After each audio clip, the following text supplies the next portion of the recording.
array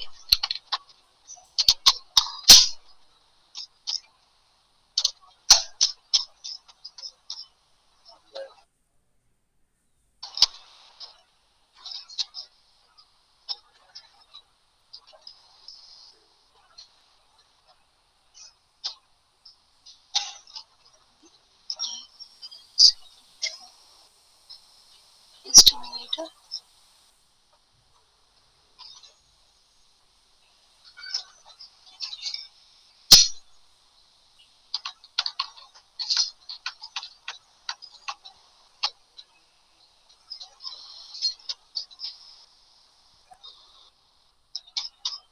Okay, see here the solution of this third example is also I have given here. Okay, yesterday we had seen third example, this give to non-serial schedules. Okay, so I have uploaded the notes on the Google Classroom, and also I have given the example answer solution of this third example also. Okay,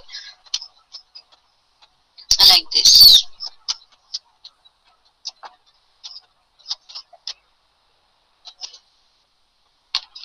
So our today's topic is characterizing schedules based on recoverability. Okay, so means schedules may be recoverable or non-recoverable. Okay, if transaction T1 fails, see here two transactions are given here, T8 and T9. Okay, so T9 is reading the value which is written by T8. T9 is reading the value which is written by T8. Okay, but what happened after some time and T9 has committed. T9 has committed means he has saved the changes. Okay, but what happened after some time? T8 gets failed. Transaction T8 gets failed. Now what will happen? See here. If transaction Ti means any transaction T1, T2, T3, value of I may be T1, T2, T3, whatever it is. Okay, fails for some reason. Means here, for example, T8. Okay, we need to undo the effect of this transaction to ensure the atomicity property. We know that for atomicity property we have to undo that transaction if it fails in between. Okay, then in the concurrent execution it is necessary to ensure that any transaction Tj that is dependent on Ti, for example here it is T9. Okay, that is Tj read data written by Ti. So here T9 is read the data which is written by T8. Okay, is also aborted. Means if T8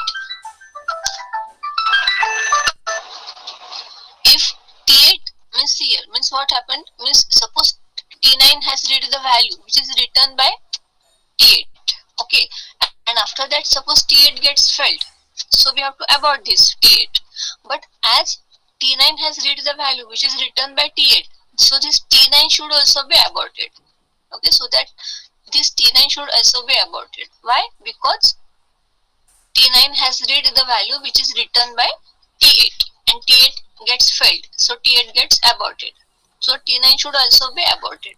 But here what happened? As T9 is committed, it will not abort. As T9 is committed, it will not abort. That's why we can say it as a non-recoverable schedule. Means see here, यहाँ पे क्या हुआ है? T8 ने write की value T9 read कर रहा है. Okay, and after some time, and T9 has committed, but after some time T8 gets failed. T8 fail हो गया, तो हमको क्या करना पड़ता है? We have to roll back this transaction T8. अब T8 roll back हुआ, तो T9 also भी roll back होना चाहिए. Okay, why?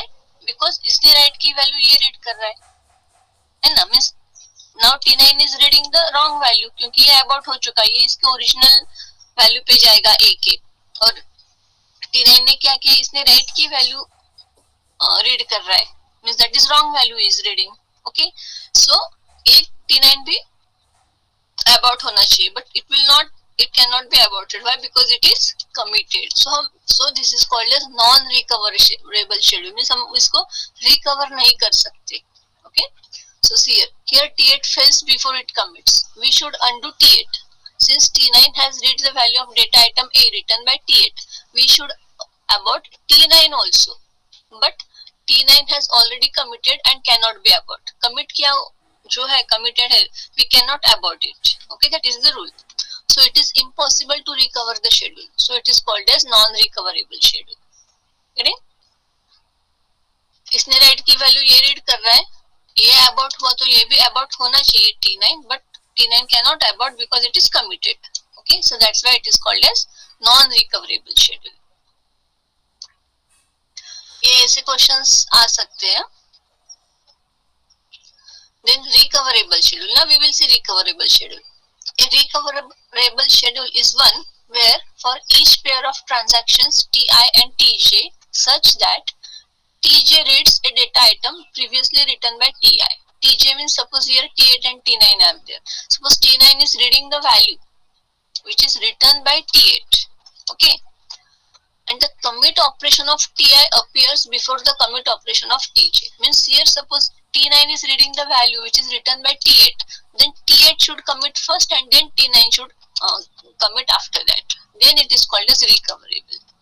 Why? Suppose ये commit होने से पहले abort कर सकते हैं हम. Means we commit होने से पहले fail हो गया तो we have to abort it. और ये abort हुआ तो we can abort this one also because this was also not committed.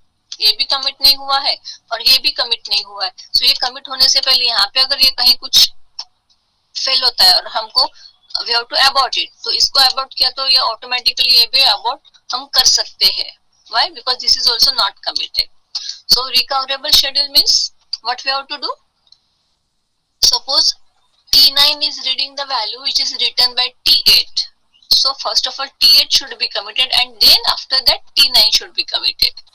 Then it is called as recoverable schedule. Means automatically अगर T8 फेल होता है कमिट से पहले तो T8 फेल होता है कमिट से पहले तो T8 अबॉर्ट हो जाएगा, साथ साथ T9 भी हम अबॉर्ट कर पाएंगे because it is also not committed. Okay, so this is called as recoverable schedule. Then cascading rollback, or you can say cascading schedule also. Consider the following schedule: T10, T11, T12. Read A, write A, read A, write A, read A. Here T11 is reading the value which is written by T10. Okay, and T12 is reading the value which is written by T11. Okay, now suppose transaction T10 gets failed. Now suppose transaction T10 gets failed. What happened or what should happen? Can anyone tell me?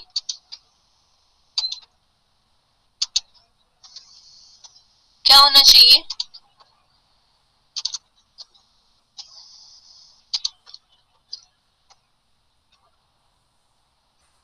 T10 ने right की value T11 read कर रहा है. Okay, और T11 ने right की value T12 read कर रहा है. Okay, now after some time suppose T10 gets failed. अब कमिट तो किसी ने नहीं किया है. Okay, it is not committed, so T10 gets failed. So अब क्या होगा बोलो? T11 and T12 फेल हो जाएगा. T11 and T12 फेल होगा. हाँ, फेल होगा means aborted. Okay, yes, very good. Yes, okay, अभी तो हमने देखा है ना कैस्केडिंग में. ओके, सो T10 फेल होगा तो ऑफ कोर्स T11 भी फेल अबॉर्ट होना चाहिए. We have to abort the T10. Okay, so T10 abort हुआ है तो T11 हमको अबॉर्ट करना पड़ेगा. ओके, और T11 अगर अबॉर्ट होता है तो T12 भी अबॉर्ट करना पड़ेगा. व्हाई? बिकॉज इसने राइट की वैल्यू ये रीड कर रहा है और इसने राइट की वैल्यू ये रीड कर रहा है और कमिटेड तो कोई है नहीं. So it can be easily aborted. Getting? So this is called as cascading rollback. This is called as cascading rollback. Means T10 abort होता है तो T11 भी होगा, T11 abort हुआ तो T12 भी abort होगा. That is called as cascading rollback. Okay. So here, transaction T10 writes a value of A that is read by transaction T11. Transaction T10 writes a value of A that is read by transaction T11. Transaction T11 writes a value of A that is read by transaction T12. Suppose that at this point T10 fails. T10 must be rolled back. Okay, rollback means aborted. Since T11 is dependent on T10 and T11 must, then T11 must be rolled back, and since T12 is dependent on T11, T12 also must be rolled back. तो सारी roll back हो जाएंगी. Okay, so this is called as cascading rollback or cascading schedule. So, thus the phenomenon in which a single transaction failure leads to a series of transactions rollback is called as cascading rollback. Series पूरी rollback की start हो जाएगी. Okay. Thus, the phenomenon in which a single transaction failure leads to a series of transaction rollback is called as cascading rollback. Series start हो जाएगी, एक rollback हुआ तो आगे के सारे रोलबैक हो जाएंगे. क्यों? ऐसे ही नहीं होंगे. क्यों? क्योंकि इसने राइट की वैल्यू उसने रीड की और इसने राइट की वैल्यू नेक्स्ट वाले ने रीड की है. That's why. Now this is cascadeless schedule. Cascadeless schedule. Okay. A recoverable schedule is one where for each pair of transactions Ti and Tj such that Tj reads, Tj means suppose T9, Tj reads a data item previously written by Ti. Ti means T8 here. Okay. The commit operation of Ti appears before the commit operation of Tj. T8 ने right की value अगर T9 read कर रहा है, so T8 का commit पहले आना चाहिए और बाद में T9 का कमिट होना चाहिए. Okay. And this is called as, actually this is same as recoverable schedule. Same है ये. So it is called as cascadeless schedule. Okay, cascadeless means ये about हुआ इसलिए सामने next वाला about नहीं होगा. Okay, so this is called as cascadeless schedule. So cascadeless schedule is same as recoverable schedule. This question may be asked in the MCQ. Okay, so you must know that cascadeless schedule is same as recoverable schedule. Okay, so cascadeless में क्या होना चाहिए? T8 ने right की value T9 read कर रहा है तो T8 should be committed first and then T9 should be committed. Okay, so therefore every cascadeless schedule is also recoverable. So this sentence is important for the MCQ. Okay, so every cascadeless schedule is also recoverable.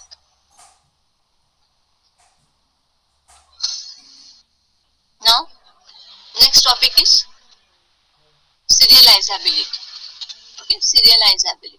Now to ensure that the database will be in the consistent state, consistent means correct. Okay, consistent state after concurrent execution of transaction.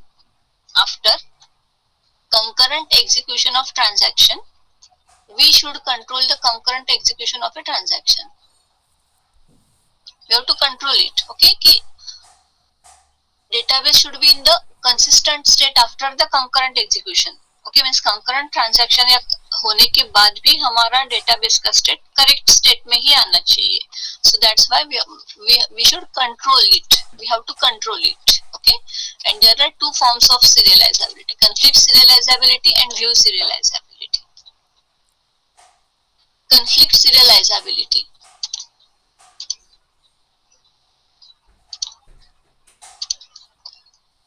Now here again there are some rules are there, okay, that we have to remember. Let us consider a schedule S. Schedule means combination of more than one transaction. Okay, so we will mostly consider two transactions. So let us consider a schedule S where there are two consecutive instructions. Two consecutive instructions I1 and I2 of transactions T1 and T2 respectively. दो transactions है T1 और T2 और उसके दो consecutive instructions है I1 and I2. Read, write, whatever it is that we will see. Okay. Now here there are some rules are given there. We have to follow those rules. If I1 and I2 refer to different data items X and Y, then we can swap I1 and I2 without affecting the result of the schedule. Means I1 है और I2 है जो different data items है. I1 में X होगा जो bracket में है. Data items में जो bracket में. I1 में maybe X होगा और I2 में Y होगा. Then we can swap it. Swap it means without affecting the result of schedule. See here, I will show you the example. अब यहाँ पे देखो. Suppose this is example. This is write A and this is read B. Okay. अब यहाँ पे A है और यहाँ पे B है. Okay. अगर ये different है, if data items are different, we can swap it easily. अब swap करना है means क्या करना है? ये T2 की इंस्ट्रक्शन T2 में ही रहेगी, T1 की इंस्ट्रक्शन T1 में ही रहेगी, but we have to just change the order. Change the order means हम यहाँ पे क्या करेंगे, राइट ए नीचे आ जाएगा, रीड बी ऊपर जाएगा. ऊपर नीचे करेंगे सिर्फ उसको, ये नीचे जाएगा ये ऊपर जाएगा, means that is we can swap.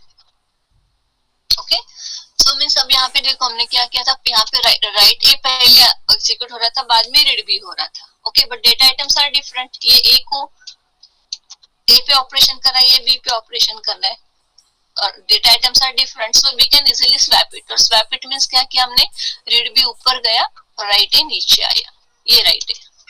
Okay, क्योंकि कुछ भी हमारे आंसर में डिफरेंस नहीं आएगा. क्यों? बिकॉज ये ए पे ऑपरेशन कर रहा है और ये बी पे कर रहा है, सो दोनों अलग अलग इस पे है. Okay, so means that we can swap it. So what you have to remember? You have to remember that if data items are different, then we can swap it. If data items are different, we can blindly swap it. कोई सोचना ही नहीं है हमको. Okay, first we have to check it out the data items. If data items are different, x, y, a, b, y, z, then we can swap it. Swap it means ऊपर का नीचे थोड़ा सा. Okay, now if I1 and I2 refer to the same data item, if I1 and I2 refer to the same data item x, अगर दोनों x ही है, same है data item, then the order of I1 and I2 will matter a lot. Then there are 4 cases. Means इसको अगर हम swap करते हैं तो इसमें हमारे final result में difference आ सकता है. So we cannot easily swap it, but there are some rules for that. Okay? If I1 is read x, I2 is read x, then we can swap these two instructions. अगर ये read कर रहा है और ये भी read कर रहा है, इट मींस रीड एक्स, एक ट्रांजैक्शन में भी रीड एक्स है, दूसरे ट्रांजैक्शन में भी रीड एक्स है, और कॉन्जिक्यूटिव है लगातार, then we can swap it. Because this means और swap it means we can say that I1 and I2 does not conflict. We can swap it means the meaning is that they does not conflict. Why we can swap it?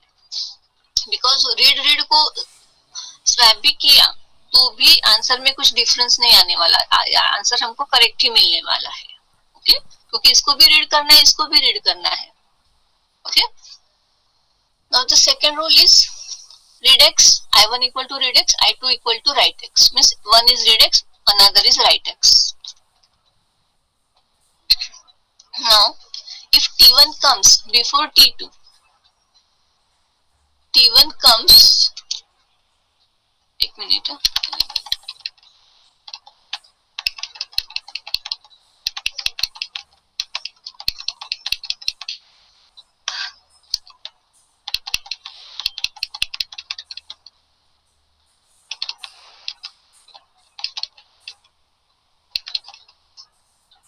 if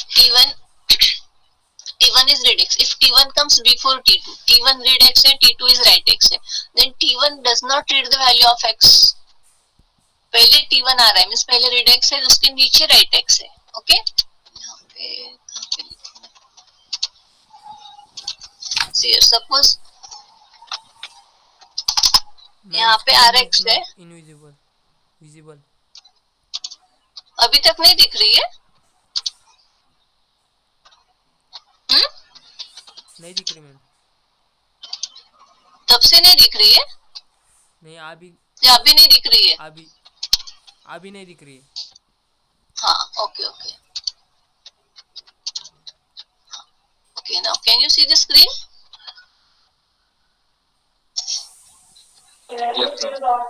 हाँ, okay okay. So second rule is read X write X. Means suppose यहाँ पे rx है, space नहीं है ना,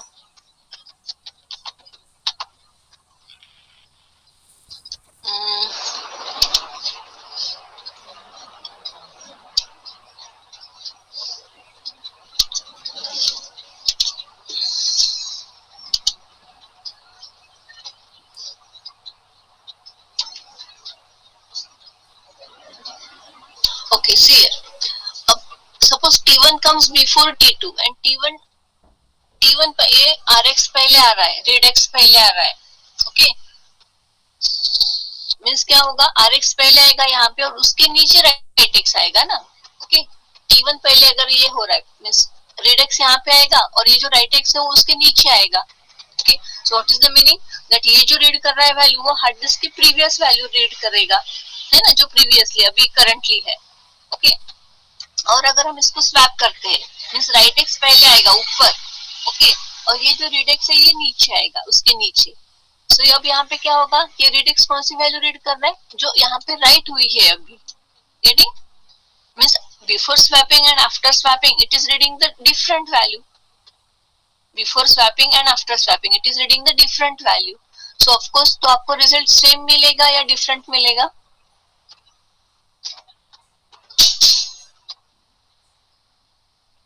सी what we are talking about swapping, कि हम swap कर सकते हैं या नहीं कर सकते हैं, ओके।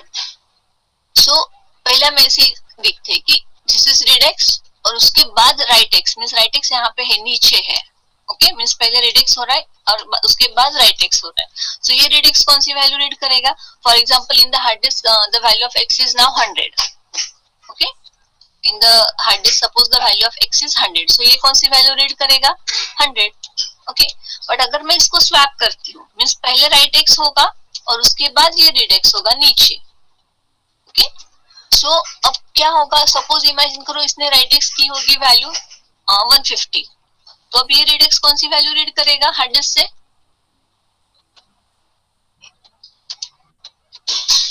150 ना, अभी हार्ड डिस्क की वैल्यू चेंज हो गई ना क्योंकि उसने पहले राइट एक्स एग्जीक्यूट किया है, ओके। इसने पहले राइट एक्स अगर एग्जीक्यूट किया तो इसमें कुछ कैलकुलेशंस हो गए ना, ऊपर ऊपर कुछ कैलकुलेशंस है इस ट्रांजैक्शन T2 में, ये T2 में है ये T1 में है, ओके। सो इसने कुछ कैलकुलेशंस हो गए, कैलकुलेशंस आर 150 और ही has written that value into the hard disk, okay.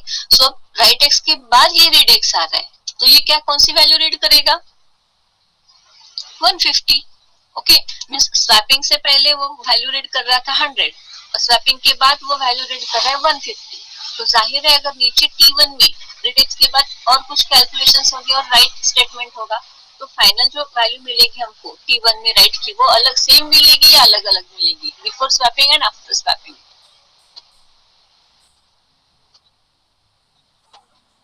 जाहिर है अलग मिलेगी, क्योंकि अगर आप इमेजिन करो आप T1 में 50 ऐड कर रहे हो x में, तो अगर बिफोर स्वैपिंग वैल्यू है 100, उसने 100 वैल्यू रीड की थी और आप उसमें 50 ऐड कर रहे हो तो वो 150 हो जाएगी फाइनल वैल्यू, लेकिन ऑलरेडी ये 150 वैल्यू हार्ड डिस्क से रीड कर रहा है और उसमें 50 ऐड कर रहा है तो 200 मिल रही, means before swapping and after swapping you are getting the different value, और हमको ऐसा नहीं चाहिए, result should not change, then only you can swap, result change नहीं होता है तो ही आप swap कर सकते हो, getting?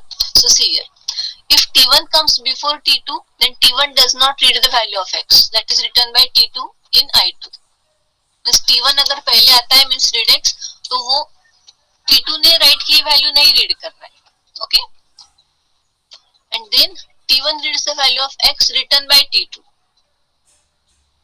Thus we cannot swap these two instruction, that is I1 and I2 conflict, means swap करने से अगर रिजल्ट हमारा अलग आ रहा है, डिफरेंट आ रहा है, डिफरेंस आ रहा है रिजल्ट में, so we cannot swap it, okay. So cannot swap means I1 and I2 are conflicting, okay. Then we will see third and fourth, okay. So now suppose I1 is right x and I2 is read x, I1 is right x means ये T1 में है, ये T1 में है और ये T2 में है, ओके। सो यहाँ पे राइट एक्स है, यहाँ पे रीड एक्स है, सेम ही है ना, इसकी जैसे उसकी कंडीशन होगी, तो इसने राइट की वैल्यू नीचे, अगर हम रीड एक्स नीचे लिखते हैं पहले तो इसने राइट की वैल्यू ये रीड एक्स रीड करेगा, ओके। और अगर पहले रीड एक्स करते हैं बाद में नीचे राइट एक्स करते हैं तो ये जो वैल्यू रीड करेगा वो हार्ड डिस्क में जो प्रीवियस वैल्यू होगी वो करेगा, इसने राइट की वैल्यू नहीं रीड करेगा, ओके। मींस ऑफ कोर्स ये और ये सेम ही है, so you will get the different result, okay, before swapping and after swapping. So again here you cannot swap the two instructions, means I1 and I2 conflict हो रहे हैं. And the last one is, I will tell you again, I will repeat this. So and the last fourth condition is if both are right x, if both are right x, then what happened? Suppose ये right x पहले execute होता है और ये right x नीचे है, okay, नीचे है. So जो फाइनल रिजल्ट मिलेगा वो हमको अभी कौन सा मिलेगा, जो बाद में मीन्स T2 लास्ट में एग्जीक्यूट हो रहा है, तो T2 जो वैल्यू कैलकुलेट करेगा वो हमको वो रिजल्ट हार्ड डिस्क में जाएगा. ओके, लेकिन अगर if T2 we are executing first means this write X and T1 वाला राइट एक्स है जो नीचे लिख रहे, उसके नीचे लिख रहे, तो अब क्या होगा, इसमें जो कैलकुलेशंस होगी और इस T1 में जो फाइनल वैल्यू आएगी राइट की वो हार्ड डिस्क में जाएगी, मीन्स इसके ऊपर वो ओवरराइट हो जाएगी ना. Okay, so means in short what happened, we are getting the final result different again in here also, so we cannot swap these two instructions. Okay, क्योंकि ये इसमें क्या होने वाला है, फाइनल रिजल्ट जो हार्ड डिस्क में जाएगा वो हमको अलग मिल रहा है. ओके, क्योंकि पहले ये राइट एक्स हुआ बाद में ये राइट एक्स हुआ, मीन्स ये राइट एक्स अगर नीचे है ओके तो ये राइट एक्स हार्ड डिस्क में जाएगा, इट्स ओके, बट उसके ऊपर ये जो नीचे हम T2 का राइट एक्स कर रहे हैं वैल्यू वो भी उसके ऊपर चला जाएगा, अपडेट हो जाएगा, मींस फाइनल वैल्यू हमको कौन सी मिलेगी, T2 के राइट एक्स की.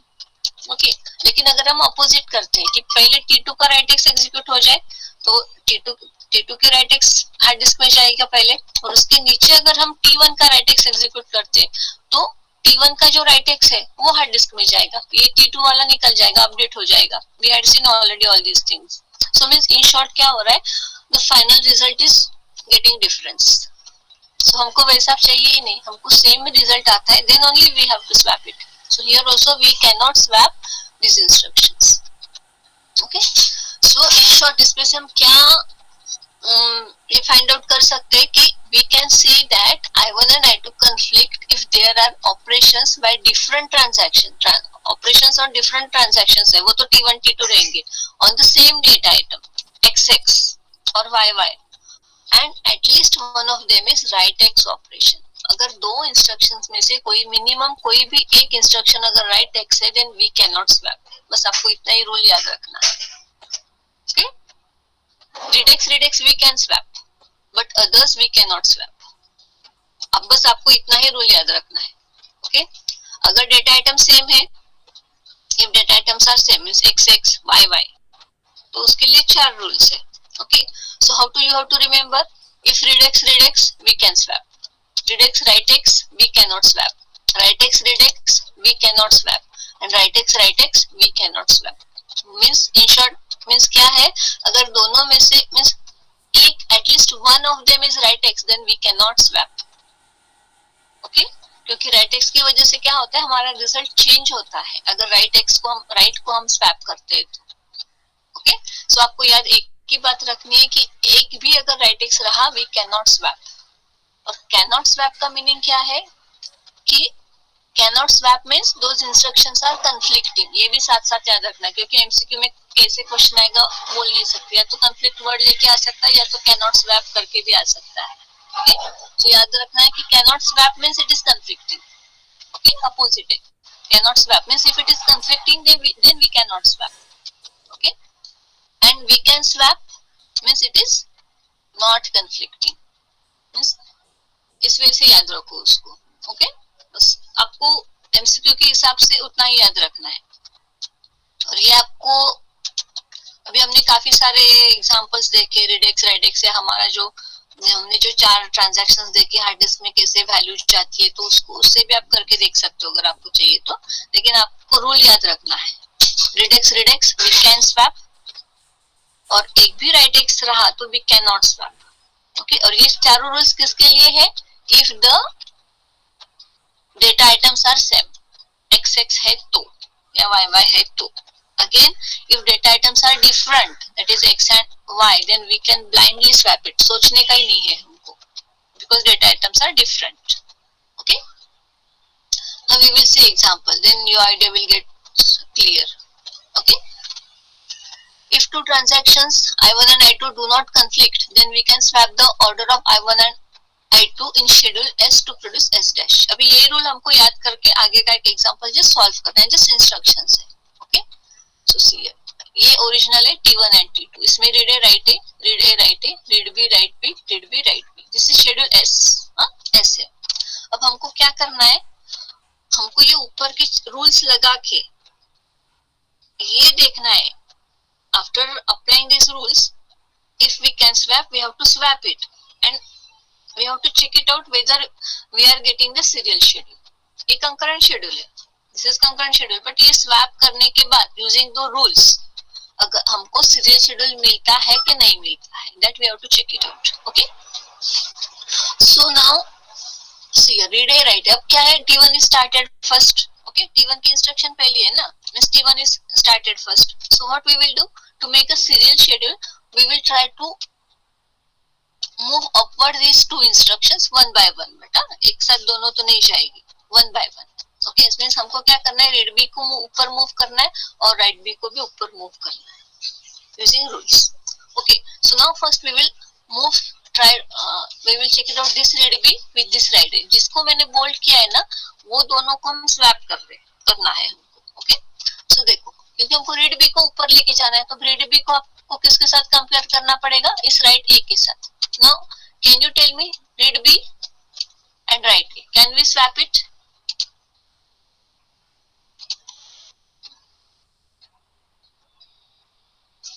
क्या हम स्वैप कर सकते हैं? कर सकते. Why? डेटा आइटम डिफरेंट है. Yes. Okay. सबसे पहले आपको क्या देखना है, डेटा आइटम क्या है, B और A. हमारा सबसे पहला रूल क्या है, सबसे पहला कि data items are different you can swap it. क्योंकि एक दूसरे को कुछ फर्क ही नहीं पड़ेगा ना, ये ए पे वर्क कर रहा है, ये सैलरी पे वर्क कर रहा है, ये कमीशन पे वर्क कर रहा है, तो कुछ प्रॉब्लम नहीं होगी स्वैप करने के बाद भी. Okay, so as data items are different, as data items are different you can swap it. ठीक है, स्वैप करेंगे मींस हम क्या करेंगे, राइट ए को नीचे लाएंगे और रीड बी को उसके ऊपर, इन दोनों को ही स्वैप करना है ऊपर नीचे. रीड बी थोड़ा सा ऊपर जाएगा और राइट ए नीचे आएगा. देखो ये पहले रीड बी हुआ, उसके नीचे राइट ए आ गया अभी. ओके, हमने स्वैप किया.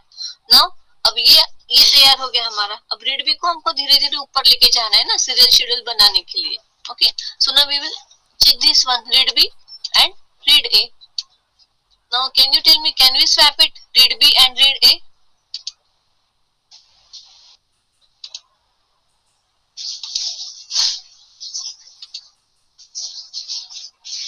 Anyone? Can we swap it? कर सकते sir, data item different. Yes. बाकी लोग सिर्फ सिंपल रूल्स है, simple rules are there. If data items are different you can swap it. Okay, and if second rule क्या है, if data items are swap, data items are same, then read only you can swap, others you cannot swap. Simple rules याद रखो उतना, बाकी कुछ नहीं है उसमें. Okay, so yes, very good. So here read B and here read A, data items are different, A और B data items are different, you can swap it. हम इस रीड बी को एक स्टेप ऊपर लेके जाएंगे और इसको नीचे, दोनों को स्वैप करना है हमको. तो ये रीड बी ऊपर जाएगा, रीड ए उसके नीचे आएगा. सो हियर रीड बी और रीड ए नीचे आ गया. ओके, अब ये रीड बी तो चला गया सीरियल ट्रांजैक्शन के इसमें, मैं सीरियली आ गया. Now we have to move upward this write B. Okay, write B को हमको फिर से ऊपर लेके जाना है, सीरियल बनाना है ना हमको, सीरियल होता है कि ये देखना है, चेक करना है. So we have to check this right B with this right A. Okay, we have to check this right B with right A. So now again tell me, can we swap this?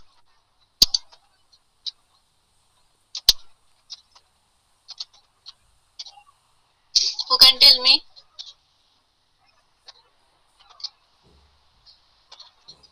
Sakshi, can you tell me, Sakshi Wagh? Can we swap it? गलत तो गलत आएगा, no problem. बताओ लेकिन try करो. Hello,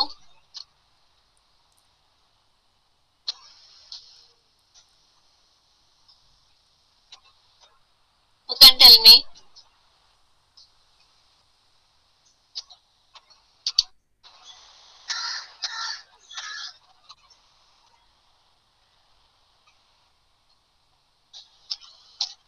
simple बात है ना, डेटा आइटम्स आर डिफरेंट, यहाँ पे बी है, यहाँ पे ए है, मींस वी कैन स्वैप. यहाँ पे बी है, यहाँ पे ए है, so we can swap. So swap करेंगे हम इसको, तो क्या करेंगे, राइट बी ऊपर जाएगा थोड़ा और राइट बी के नीचे आएगा। सो राइट बी यहाँ पे आया, राइट ए नीचे चला गया। अगेन अब इसको राइट बी को ही हमको ऊपर लेके जाना है ना, so write B read B, now we have to check it out. इसके साथ हमको देखना है स्वैप कर सकते हैं या नहीं कर सकते हैं। Okay, so now tell me, write B read A, write B, can we swap it? No ma'am. Can we swap it? No ma'am, we can not swap. No, why?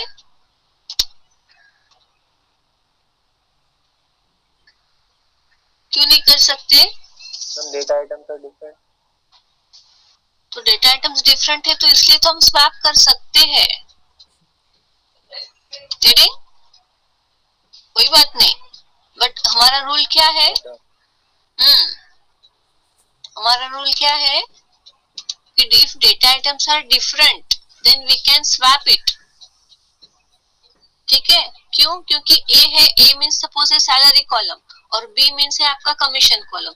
एक को सैलरी कॉलम पे work करना है, एक को commission column पे work करना है, तो कॉलम नेम्स तो अलग अलग है ना, सो यू कैन स्वैप इट। अलग अलग इस पे काम कर रहे हो आप लोग, सो you can swap it. Okay, तो लिख के रखो कहीं तो शॉर्ट में, इसलिए मैंने बोला कि साथ में आपके नोटबुक पेन रखो। छोटे छोटे रूल्स है इसमें, आगे भी कुछ, तो वो लिख के रखोगे तो पढ़ाई के समय आपको इजी जाएगा। ओके, नो प्रॉब्लम, आंसर दिया आपने, ये सबसे बड़ी बात है। ओके, रूल याद रखो, उल्टा मत याद करो। If data items are different means A and B, then you can swap it। Okay, and second rule is if data items are same है अगर XX YY, then from that if both are read x, then only you can swap it। if read x, then only you can swap it, otherwise not। otherwise not means read x write x है तो भी swap नहीं कर सकते, write x read x है तो भी swap नहीं कर सकते, write x write x है तो भी आप स्वैप नहीं कर सकते। तो याद रखते समय कि सिर्फ इन शॉर्ट क्या याद रखना है, if data items are different you can swap it, if data items are same then if both are read then you can swap, otherwise not। Okay, so लिख लो ये नोटबुक में।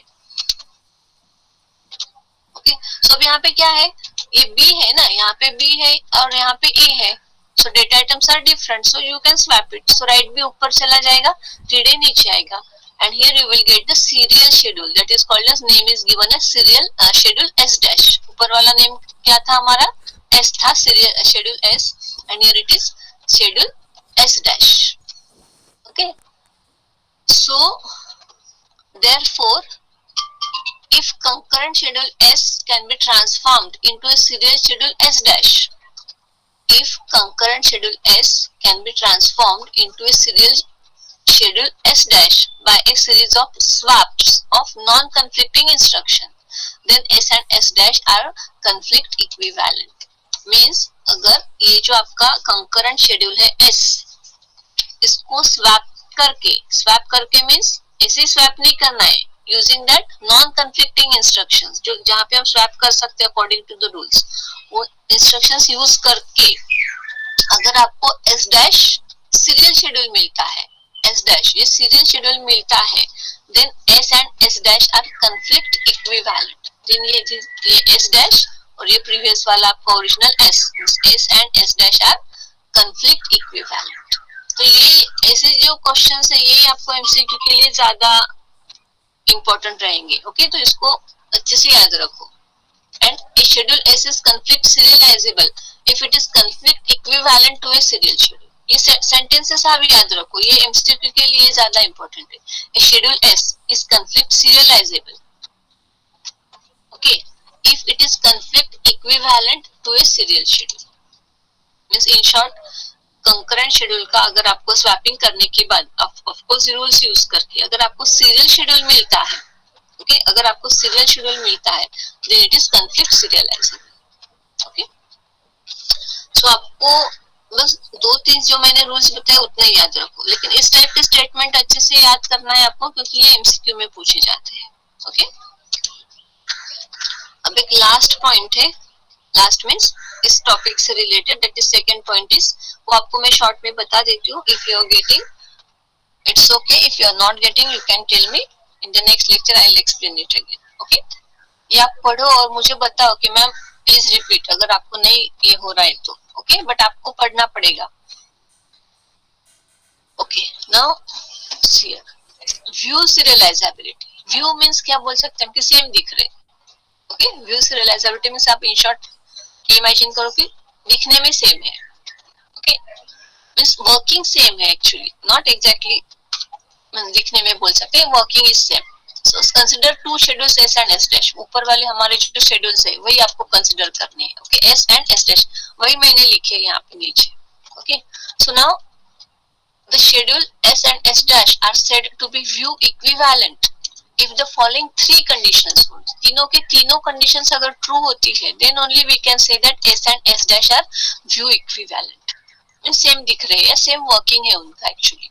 Okay, see here, for each data item X, if transaction TI means कुछ भी transaction हो सकता है, reads the initial value of X in the schedule S, then transaction TJ चाहिए यहाँ पे, देन ट्रांजैक्शन TJ चाहिए था. TJ must read the initial value of X TI in S dash. Okay, अब मैं बताती हूँ आपको इसका मीनिंग. See अब now tell me, this here also it is reading and here also it is reading. Okay, in this schedule S. अब A की initial value कौन रीड कर रहा है, T1 या T2 हार्ड डिस्क से?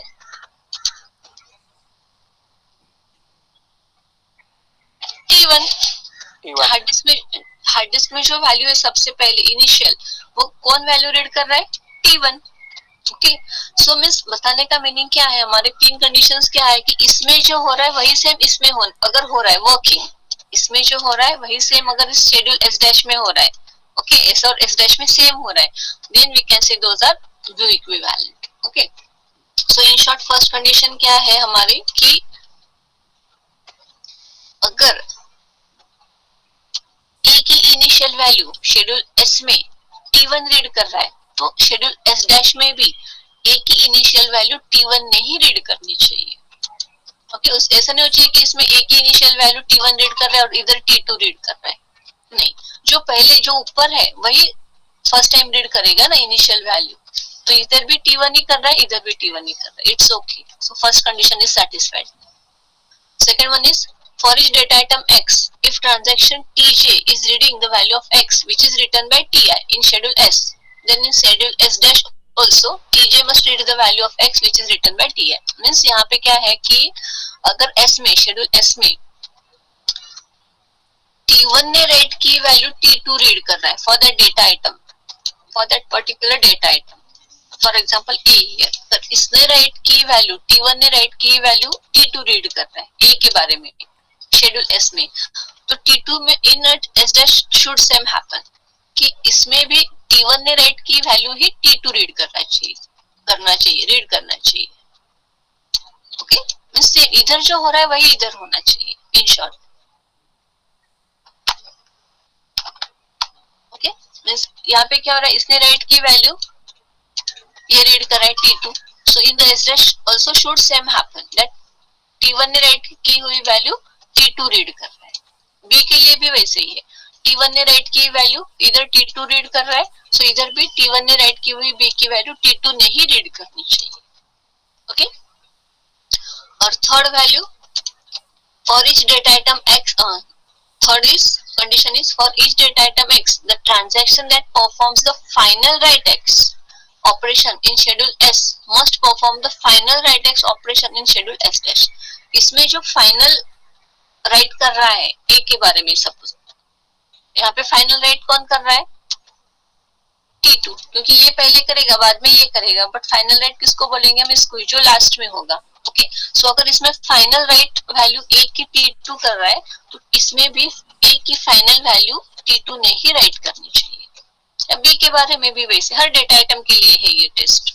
सो यहाँ पे भी फाइनल वैल्यू ऑफ B की फाइनल वैल्यू कौन राइट कर रहा है, T2. So इधर भी B ने ही final value write करनी चाहिए. If these three conditions are satisfying, then we can say that it is a view equivalent or view serializable. Means in short क्या है, दिखने में ये concurrent है, ये serial है, और दोनों का working same है, दोनों का रिजल्ट आपको सेम मिलने वाला है. क्यों? क्योंकि इसमें ये फर्स्ट कंडीशन क्या है कि इनिशियल वैल्यू यहाँ पे T1 रीड कर रहा है एक ही, तो इसमें भी सेम ही उसने ही रीड करनी चाहिए. ओके. सेकंड रूल क्या है, इसमें अगर एक ही राइट की वैल्यू T1 ने जो राइट की है एक ही वैल्यू वो T2 रीड कर रहा है, तो इसमें भी अगर T1 ने राइट की वैल्यू एक ही T2 ही रीड करना चाहिए. ओके. और फाइनल थर्ड कंडीशन क्या है कि फाइनल वैल्यू अगर यहाँ पे T2 राइट कर रहा है एक ही, तो इसमें भी फाइनल वैल्यू T2 ने ही राइट करनी चाहिए. And same for B also. Means in short इसमें जो हो रहा है वो सेम इसमें हो रहा है, बट दिखने में कंकरेंट है, ये सीरियल शेड्यूल है. So therefore schedule S and S dash are said to be view equivalent. Same है, मीन्स वो व्यू सेम दिख रहे हैं, हम ऐसे बोल सकते हैं कि view equivalent. And schedule S is view serialisable, और एस को हम क्या बोलेंगे, व्यू सीरियलाइजेबल. मीन्स वो दिखने में कंकरेंट है बट वो एक्चुअल में सीरियल ट्रांजैक्शन जैसे वर्क कर रहा है. ओके. सो लाइक दिस, ये इस टाइप की जो सेंटेंस है इसमें वो आपको अच्छे से याद रखनी है. Okay. So all this about the serializability. So serializability is having two forms, conflict serializability, view serializability. Conflict जब आता है, so you have to remember that it is related with the swapping. Okay, swapping से related है कुछ. Okay, so you have to read it, and if you have any confusion or any problem, you can ask me in the next lecture. Okay, so today we will stop here.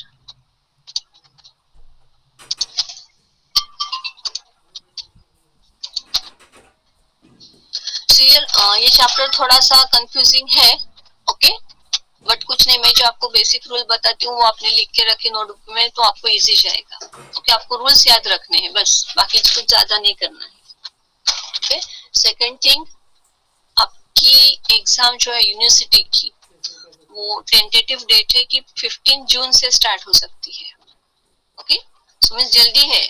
हमको लगा था आगे रहेगी, जुलाई की first week या ऐसे हमको लगा था. ओके. बट यूनिवर्सिटी से अभी शायद जल्दी ही लेने वाले हैं, तो शायद tentative date is 15 June. Okay. तो हमको तब तक सिलेबस कंप्लीट करना है. सो हो सकता है हमको एक्स्ट्रा लेक्चर लेने पड़े, हो सकता है हमको छुट्टी के दिन भी लेक्चर्स लेने पड़े. Okay. So you have to prepare for that. And अगर असाइनमेंट्स भी अब सब लोग आपको देंगे तो आपको वो भी कंप्लीट करना है. हाँ ma'am, what will be the syllabus for the test? किसका, कौन सा? मैम अपने टेस्ट के लिए टेस्ट का? हाँ बताती हूँ मैं. टेस्ट का syllabus mostly first and second chapter रहेगा. Okay. But I will tell you कल. Okay ma'am. हाँ अभी क्लास टेस्ट 1 ना, first and second chapter. Okay. Okay. मैं ग्रुप पे डालती हूँ वैसे, फर्स्ट एंड. ओके. तो आपको थोड़ा सा हार्ड वर्क करना पड़ेगा सब लोगों को. ओके. क्योंकि आपको असाइनमेंट्स अभी कंप्लीट करने हैं, क्लास टेस्ट भी रहेगी, फिर हमको एक्टिविटीज भी लेनी है. ओके. तो आप लोग एक्स्ट्रा लेक्चर भी लेना पड़ेगा. और आपकी प्रैक्टिकल एग्जाम मैंने बताई जून के फर्स्ट वीक में होगी, और उसमें स्लिप्स के प्रोग्राम्स ही रहेंगे, गूगल फॉर्म नहीं रहेगा. ओके. सो प्रोग्राम्स भी एटलीस्ट स्टार्टिंग के आप कुछ तो मैं खुद लिख के देखो, तभी आपको समझ में आएगा कि कहाँ आपको आ रहा है कि नहीं आ रहा है, या कहाँ पे स्टक हो रहे हो. Okay. So you can ask me. Okay. So we will stop here.